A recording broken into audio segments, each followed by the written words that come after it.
Do you have enough money saved at your age? Today, I'm going to talk about how much money you need to have saved at your age so you know whether you're financially ahead or financially behind compared to the average American household.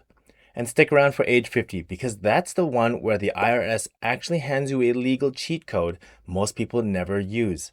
By the end of this video, you'll know exactly where you stand financially, and I'll be giving you the specific move to get ahead. And before we continue, here's a joke for all my viewers. Why did the checkings account break up with the savings account? Stick around to the end to find out. Welcome back to Stickman Money. I'm your former Wall Street professional and self-made multimillionaire. Like and subscribe if you want to know how you're doing financially and tips on how to get ahead. Starting with age 20, the average American has saved between $4,000 to $37,500. This number is based on the fact that the average American has saved between 0.1 to 0.5 times their average income, which is between $40,000 to $75,000. At age 20, nobody expects you to have a fortune.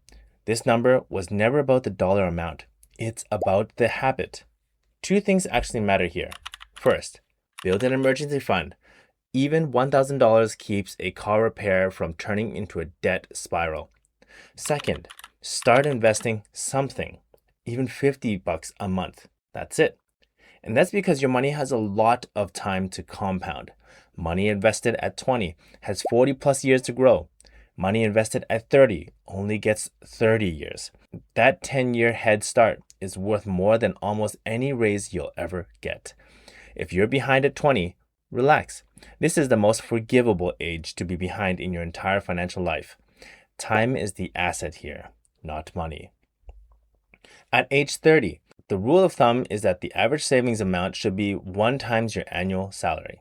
Here, the average savings amount is between $70,000 to $95,000, which is also the average income of individuals in their 30s. This is where the excuses run out.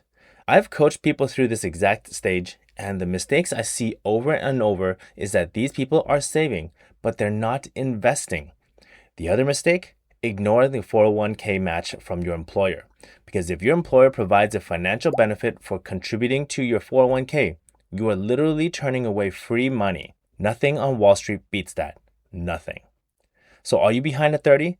Don't just cut the latte budget. Pull that high income lever instead. Negotiate a raise. Build a skill that adds tens to twenties of thousands of dollars a year. At age 40, the average American should have saved 3 times their annual income, which for the average American is between $270,000 and $360,000, because the average income at this age is between $90,000 to $120,000 per year. This is the decade compounding finally becomes visible.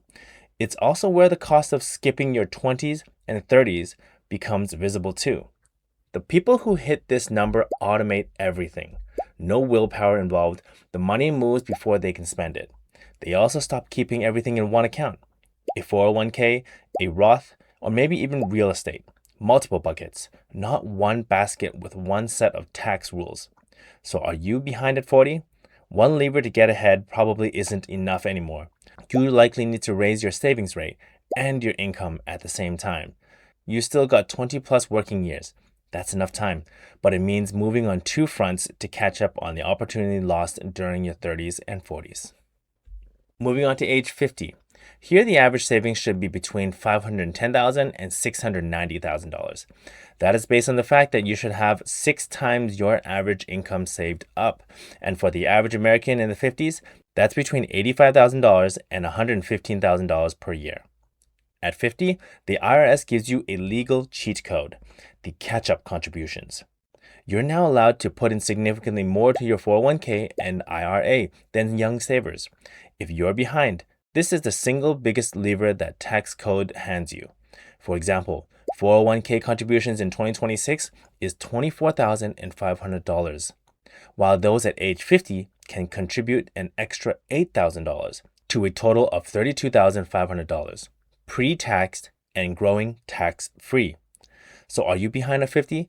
Be honest about your retirement age. And if you aren't, 2 or 3 extra working years stacked with maxed catch-up contributions can completely change your outcome.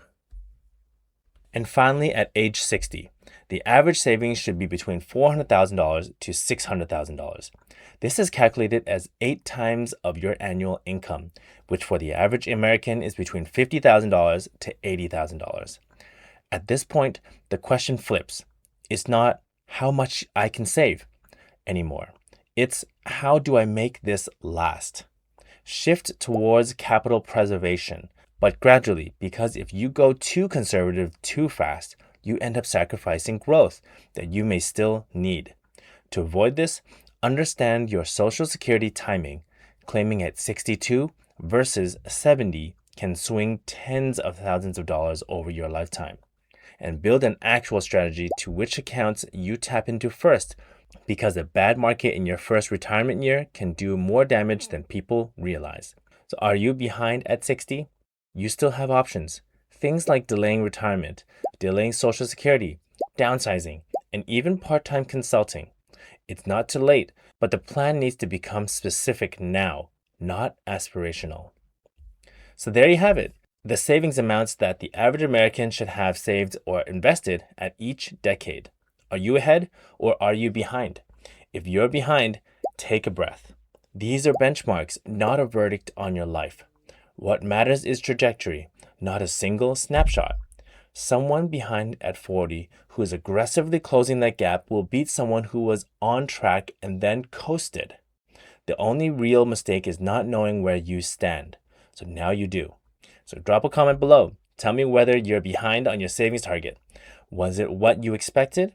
And coming back to the joke at the beginning of the video, why did the checkings account break up with the savings account? Because it found someone more interesting. Thanks for sticking around, and if you haven't subscribed yet, what are you waiting for? Hit that button to know how you're doing financially and to learn more on how to get ahead. If you like that, here's a video on 12 signs you're financially ahead and another video on the average net worth by age.